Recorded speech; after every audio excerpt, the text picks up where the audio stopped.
Sirawing Niti.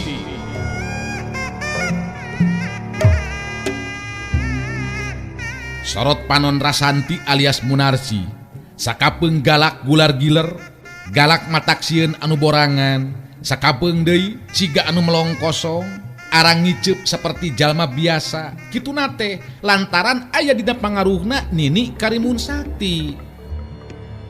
Dongeng Sunda Roman Silat ngajujut laku mapai rundayan carita hiji jajaka katurunan Jawara Sunda. Sirawing Nitis. Sanca dawuk cengkat nangtung muterkeun paneuteup-na kasabudeureun eta patempatan, narik napas panjang bari ngagerendeng ngomong sorangan. Di mana aing bisa manggihan si topeng mayitnya? Sanajan bener arwah panasaran kibuyut ireng anu sumanding geus mere pituduh mangsa diri aing ngayakinkeun ilmu, tapi tetep nu ngaran si topeng mayit cenah boga ilmu anu luar biasa. Kadinya aing kudu guru ilmu. Ku cara kitu kakara bisa malaskan nyeri ka Sirawing. Sirawing Nitis digarap Kumang Inoy, naskah Yasana Yat R, pangreka jeung panyeup sora Udi Gibran, dibaturan Kukang Awe, teknik jeung editing garapan Nopan Cahya Lagawa, dibaturan Kukang Ence, pangjejer gawe Muhammad Ismail Haufansa.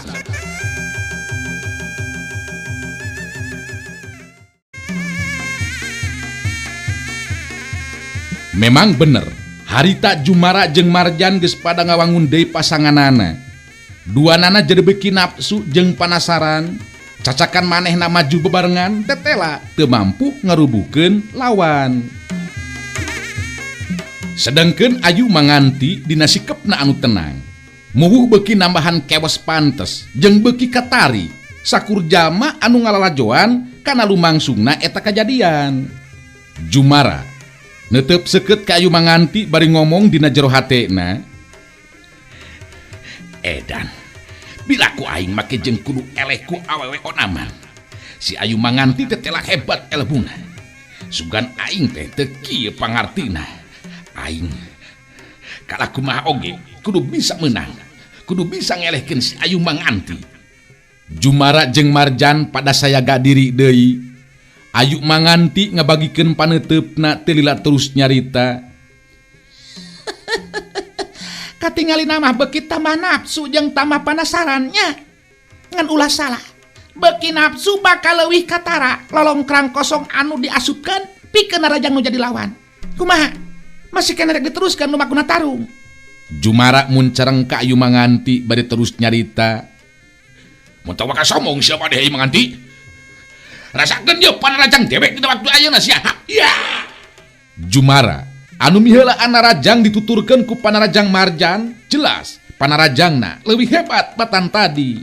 Duanana terus ngarangsek ku panarajang nguras tanaga jeung pangartina. Tapi Ayu Manganti memang tahapan ajen pangartina leuwih punjul batan maranehna duaan. Antukna mangsa Jumara jeung Marjan ting daligdeg mundur ka tukang waktu bantro kakuatan mangsa panarajangna dibendung ku Ayu Manganti. Harita Ayu Manganti ngalakukeun gerakan panarajang balasan, ngabagi panarajangna dina kecepetan gerak anu teu bisa disingkahan jeung dibendung ku dua lawana. Kajadian saterusna memang mata kaget pikeun anu ngabandungan. Kitu deui pikeun Jumara jeung Marjan meh teu percaya kana kanyataan anu karanapan ku dirina dina waktu harita. Runtuyan panarajang Ayu Manganti kena pilih genti kana anggota badan lawan anu akhirna silih susul Jumara jeung Marjan ting jarengkang sarta terus ting barengkang dina luhur lemah.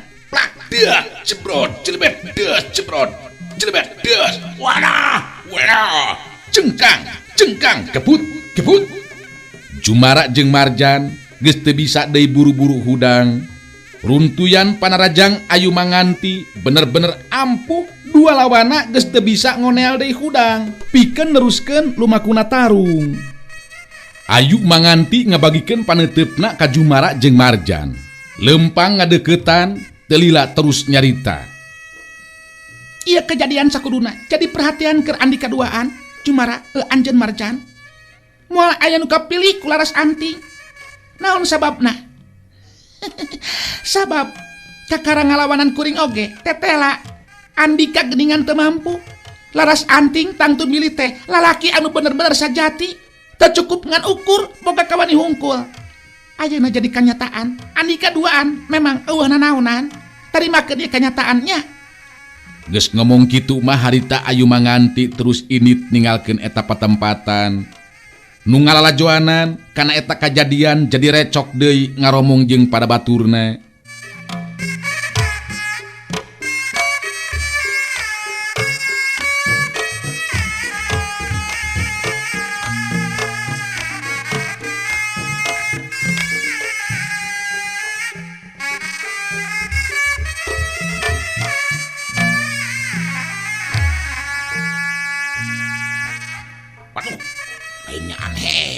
Wanoja teh euy. Oh wanoja geulis rupa teh nya anu ngaran Ayu Manganti. Dalam mun seug dewek teu ningali langsung mah asana teh moal percaya wanoja geulis saperti kitu bisa ngelehkeun si Jumara jeung Marjan. Jeung teu euleum deui tah duanana dirubuhkeunna teh cacakan bari jeung maju babarengan. Wah, wirang gede ieu mah euy. Nya wirang atuh. Sabab kabeh oge geus pada nyaho Jumara jeung Marjan teh jago-jago ngora anu geus masagi pangartina. Urang lamun eueuh-wanieun naon kitu teu wanieun kurang ajar maksud teh. Tapi ku Ayu Manganti wah nyaan beak euy beak.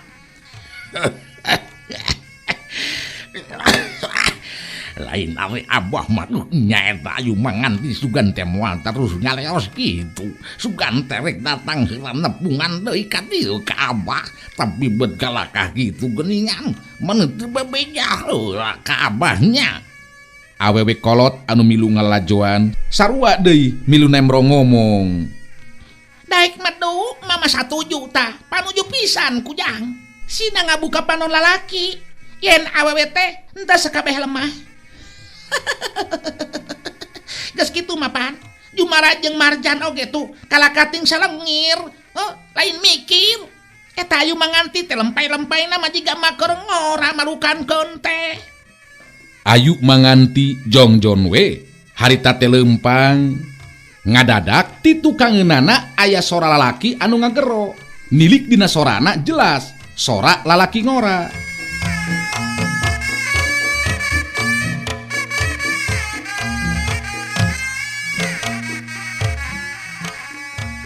Ke antosan heula Ayu Manganti. Antosan heula ye. Ayu Manganti gancang harita ngebalikeun awakna ka tukang. Jajaka kasep rupa datang nyampeurkeun ka Ayu Manganti. Dina sikepna anu sopan di barung paroman anu hegar eta jajaka teh terus nyarita deui. Nepangkeun heula Akang, Aji Sutra rakana laras anting. Teu kedah kaget upami langsung ngagentraan jenengan salira margi tadi ngiring nongton kana lumangsungna kajadian. Terus terang Akang panuju ke tindakan salira anu mere pangwarah ka Jumara jeung Marjan. Jajaka anu ngaran Aji Sutra teh ngawanohkeun diri anu tetela lanceukna laras anting geuningan. Ayu Manganti imut bari neuteup ka Aji Sutra terus kedalisan. Oh, laras anting teh tuang rai. Hebat pisan pangaruhna Kang Aji. Margi dua urang jajaka dugikeun ka naon kitu teh begalan pati demi ngarebutkeun cintana. Terus terang, abdi memang ngahaja ngalakukeun tindakan anu saperti kitu. Supaya maranehna jadi sadar kana kanyataan. Laras memang kitu. Da ngahaja Akang anu masihan nasehat atawa panggeuing mah malah janten kaributan. Margi pihak Jumara oge Marjan tos saolah-olah ngarasa aing anu pangjagona. Jadi keur Akang mah panuju pisan.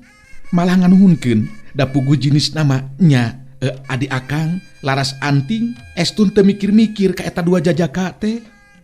Memang abdi oge tos aya gambaran kadinya Kang. Jumara katut deui Marjan ukur arambon sorangan. Salah ngahartikeun sikep jeung kaayaan laras anting tuang rai. Aji Sutra unggut-unggutan di barung bari jeung imut telila kadenge harita nyarita deui. Rupina kieu ieu teh upami teu kaabotan kitu oge. Hiji kahormatan keur kulawargi akang, muhun kulawargi juragan Gandara, upami salira keur sarurumpaheun kalorompok. Sanesna naon, akang jadi hoyong nepangkeun salira kapun adi laras anting. Sanu terang, tiasa langkung loma deui dina ngantengkeun tali kawargian. Disuhunkeun ridho galihna be ieu mah. Pun adi laras anting, tangtos bakal bingaheun upami ditepangkeun sareng salira ayu menganti. Janten ulah nolak ieu kana pangangkir ti engkang ayeuna. Ayu menganti ngahuleng sakedeung. Naruskeun lampah geus rek deukeut ka burit, bari tacan karuhan kudu jeung rek ka mana. Ayeuna aya nu ngangkir tur dina sikep anu kacida pisan sopana jeung karasa ngeunah kana hatena. Ngajadikeun Ayu Manganti ngarasa hese pikeun nolakna. Ningali Ayu Manganti masih keneh ngahuleng, Aji Sutra kadenge harita nyarita deui. Rupina salira teu kaabotan sanes. Upami ditepangkeun sareng pun adi oge kolot engkang. Abdi jalmi anu biasa-biasa. Nah kinten-kinten moal bendu kitu tuang Rama, upami abdi dongkap nepangan. Ulah sasauran kitu Ayu Manganti. Cek engkang oge, hiji kahormatan upami salira kersa ayeuna ditepangkeun sareng kulawargi engkang. Mangga, kapali dinyata. Akhirna, Ayu Manganti jadi teu wasa nolak. Harita lempang bareng jeung Aji Sutra nuju ka imahna Juragan Gandara.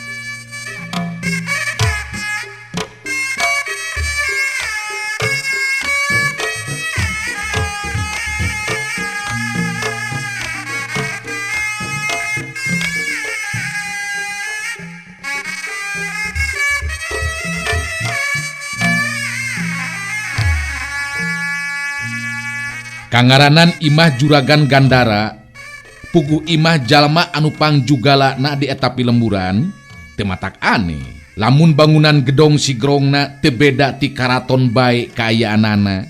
Sajabat ti gede jeung lahan kosongna oge masih keneh lalega. Boh di pakarang hareup kitu deui bagian tukang.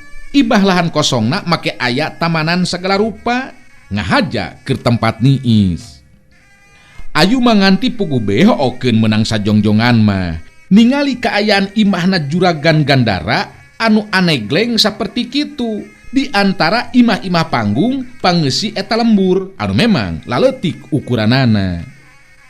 Aji Sutra harita ngawanohkeun Ayu Manganti ka Juragan Gandara. Sikep jeung panerimaan Juragan Gandara kitu deui laras anting tetela ngajenan ka Ayu Manganti. Saterusna Ayu Manganti diajakan ngobrol ku Juragan Gandara di rohangan tengah tempat paranti ngobrol kulawarga. Kitu deui laras anting jeung Aji Sutra oge milu ngalobrol. Kadenge harita Juragan Gandara anu cumarita. Bunga anu lain dikieuna kula bisa tepung lawung jeung Ayu Manganti anu geus mere pangwarah ka Jumara jeung Marjan. Dua jajaka anu memang kapeng peongan kularas anting anak kula. Malah tadi si Mang Utun bade gadi dieu memeh Aji Sutra jeung Ayu Manganti ka dieu geus leuwih ti heula ngabejakeun ngeunaan kajadian anu lumangsung. Duh panuju ke diri kula ku ayana tindakan Ayu Manganti. Tapi aya tapian ieu teh. Ayu Manganti neuteup ka Juragan Gandara. Jadi penasaran oge ngadenge Juragan Gandara nyarita kitu teh. Gancang harita Ayu Manganti nyarita. Nah tapi kumaha kitu Juragan? Coba dijelaskeun supados tiasa kaharti ku diri abdi. Tah, ari tapina teh kieu Ayu Manganti. Kula geus apal ka eta dua jajaka anu ngarasa dirina geus masagi dina hal ilmu silat. Lantaran menang wiwirang dirubuhkeun ku Ayu Manganti, pasti manehna bakal nyeri hate jeung ngunek-ngunek. Anu dina tindakan saterusna geus bisa dipastikeun bakal ngadu kanu jadi guruna. Aji Sutra oge dina waktu harita milu ngarojong caritaan Juragan Gandara anu jadi bapakna. Naon anu disaurkeun ku pun bapa henteu lepat Ayu.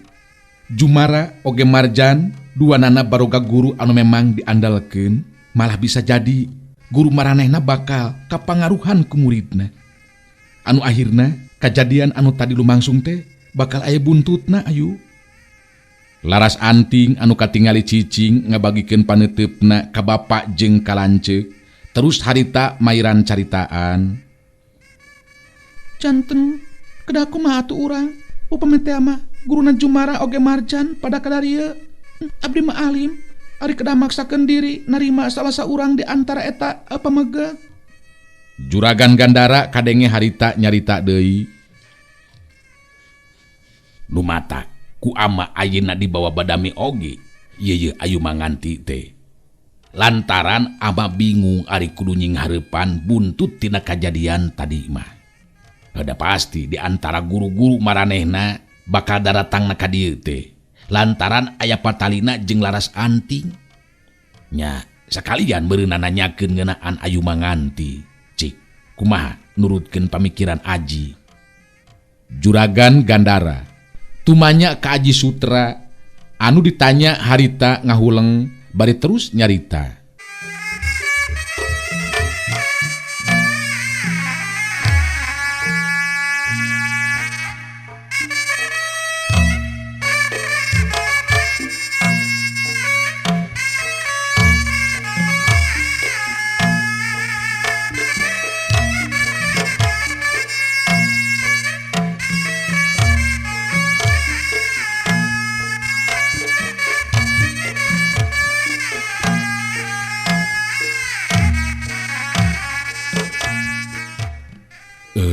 Rupina ayeuna mah kantun gumantung kana kawijaksanaan ayu manganti urang mah.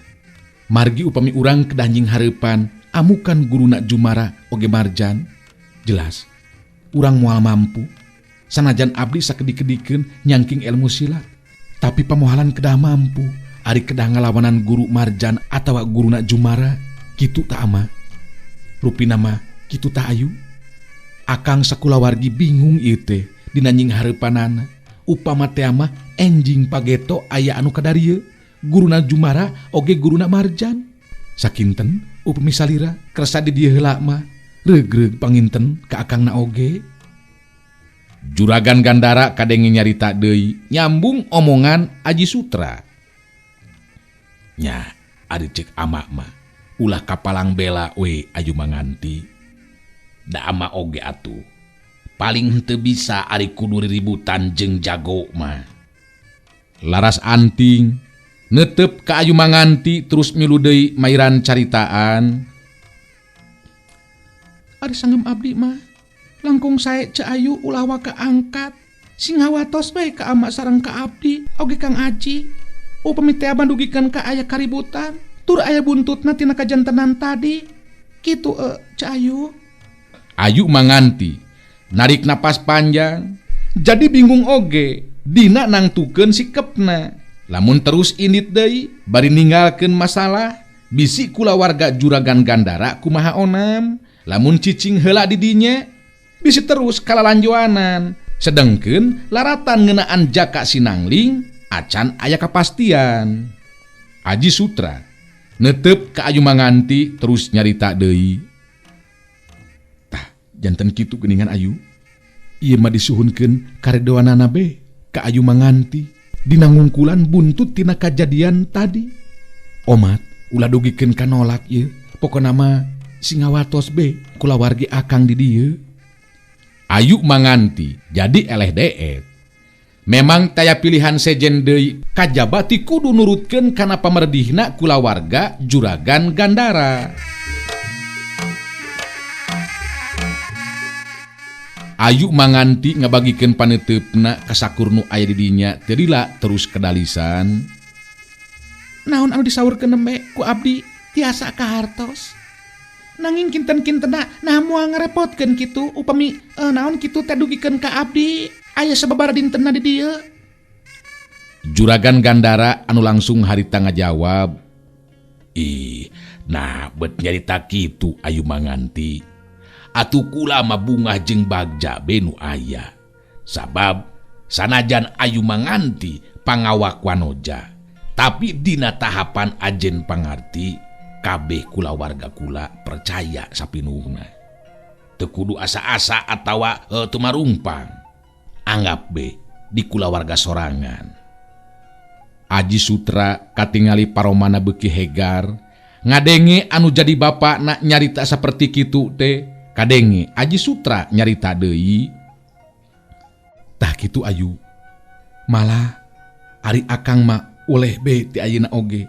Sanajan akang lalaki, tapi dina hal ilmu silat mah jelas moal mampu mapakan kana ajen tahapan pangarti ayu.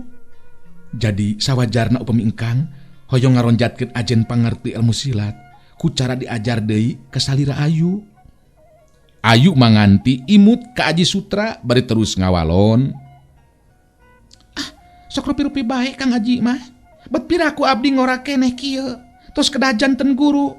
Nurunkeun ilmu mah Kang, teu acan wayah atuh abdi teh. Juragan Gandara kadengi milu deui cumarita. Ama 1 juta anu dilisankeun bieu ku hidup. Sabab ku cara kitu hidup malah laras anting oge. Eueuh salahna cek ama mah lamun diajar kana jurus sabab kangaranan jadi jalma lemah mah geus jelas bakal ditincak batur. Ditindak ku jalma-jalma anu leuwih kuat. Kitu pan lumakuna kahirupan dina waktu ayeuna. Aji Sutra kadenge harita milu deui nyarita. Punten ye. Akang sanes bade nungtut tanggung jawabna ayu manganti sapedah aya kaributan sareng salira. Namun kula wargi akang bingung kumaha nying hareupan upama guruna Jumara jeung Marjan datang ngajora ka dieu. Kitu tah ayu.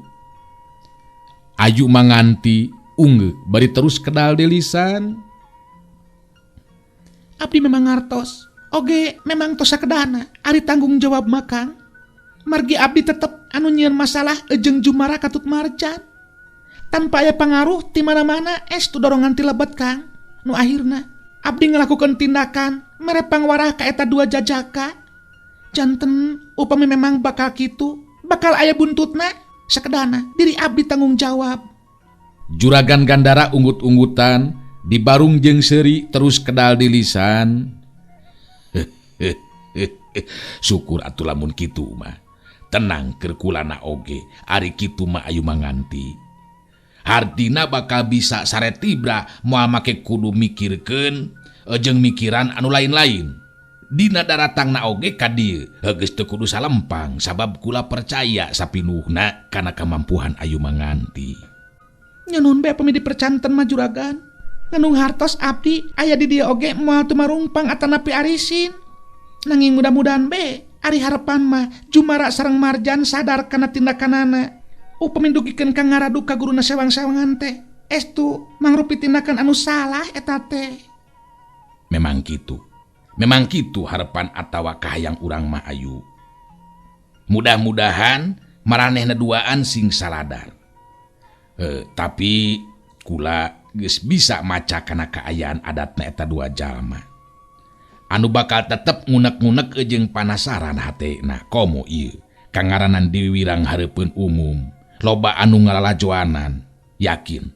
Yakin maranehna moal daekeun cicing lamun can mayar ka nyeri hatena. Nya bener henteu ieu caritaan ama teh Aji.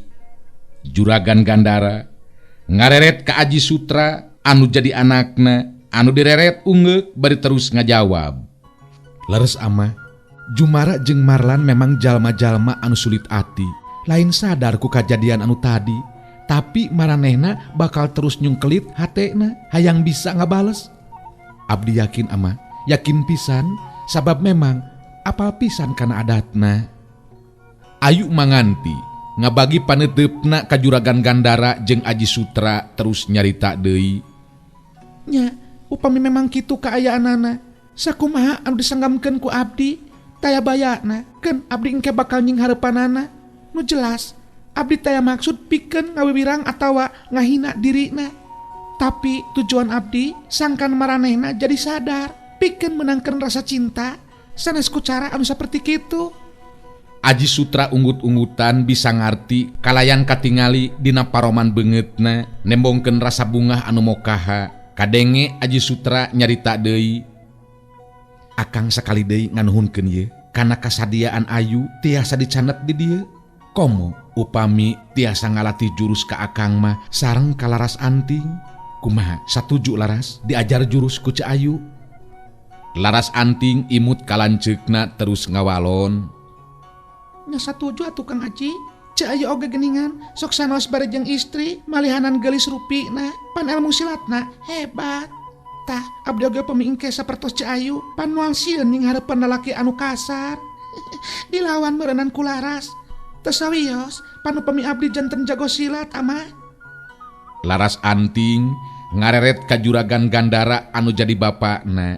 Anu direret ungeuk bari terus seuri sarta ngajawab. Nya teu nanaon. Malah alus Laras. Ceuk ama oge dina kahirupan kiwari geus jadi katangtuan. Jelema anu lemah mah jadi korban jelema anu kuat. Teu kurang-kurang apan jalma anu leutik jeung anu teu bisa silat jadi korban jalma-jalma anu memang jarago silat. Ama masukur be nu aya mun Laras Anting bisa jadi saperti Ayu Manganti. Komo geus puguh ari kangaranan lalaki saperti Aji mah penting pisan ngabela diri teh atawa latihan bela diri teh. Laras Anting ngareret ka Ayu Manganti terus nyarita deui. Tak kitu Cek Ayu. Janten Laras kedah dilatih jurus ku Cek Ayu sing dugikeun kajagoan saperti Cek Ayu. Engke upami aya lalaki kurang ajar, Laras moal sieun tapi diwara meureunnan ku Laras oge saperti anu dilakukeun ku Cek Ayu. Aji Sutra panuju deui bae hatena ngadenge caritaan anu jadi adina saperti kitu. Jelas upama nepikeun ka bener dina harti Ayu Manganti sayaga diri ngalatih jurus ka Laras Anting, ejeng dirina Ayu Manganti bakal leuwih lila aya di dinya.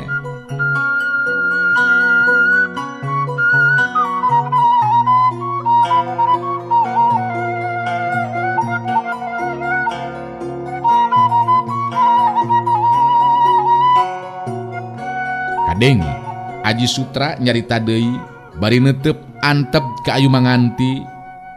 Komo engkang mah kangaranan lalaki Ayu upama henteu masagi dina pangarti bela diri rek kumaha engkang bisa bela ka kulawargi dirina sorangan oge teu mampu dibela janten ulah kapalang bela ieu mah. Ayu Manganti ngarenghap narik napas panjang bari ngomong sorangan dina jero hatena. Nah kunaon aing jadi kalibet kana masalah anu saperti kieu nya. Padahal Kang Angling oge can panggih laratanana, can bisa dipastikeun nasibna. Ayeuna bet kalaka jadi aya di dieu ye. Memang berat oge.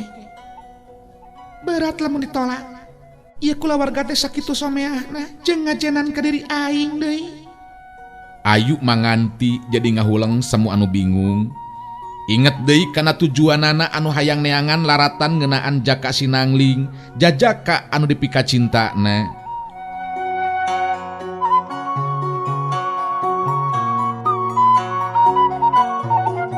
Juragan Gandara mepeuskeun lamunan Ayu Manganti sabab kadenge deui harita cumarita. Tah kitu be atuh Ayu. Ayeuna mah leureuh bae nya engke diatur dipernahkeun ku Aji anak kula. Sekali deui ulah nyemah teu kudu tumarumpang anggap be kulawarga sorangan. Ku cara kitu malah leuwih suka jeung bagja pikeun diri kula sakulawarga di dieu. Kitu pan. Ayu Manganti ungeuk bari nembalan. Mangga hatur nuhun Juragan kana segala rupi kasayanana. Dibaturan ku Aji Sutra jeung Laras Anting harita Ayu Manganti dipernahkeun. Malah kamarna oge dititah milih sorangan. Da puguh imah anu sakitu gedena. Kamar oge meuni loba. Ayu Manganti era aya sabab dirina teu sirikna sagala rupa dipupujuhkeun. Jadi beki berat pikeun dirina upama nepikeun ka kudu nolak kana kahadeanana.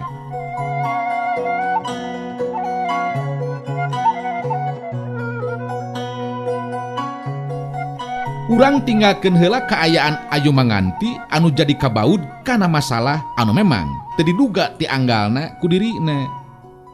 Caturkeun harita Jaka Sinangling anu terus-terusan latihan jurus jeung kirana Wanoja anu memang nenden perhatian anu gede ka Jaka Sinangling, duanana kawilang eueuh kacape jeung henteu bosenan dina ngalatih jeung latihan jurusna.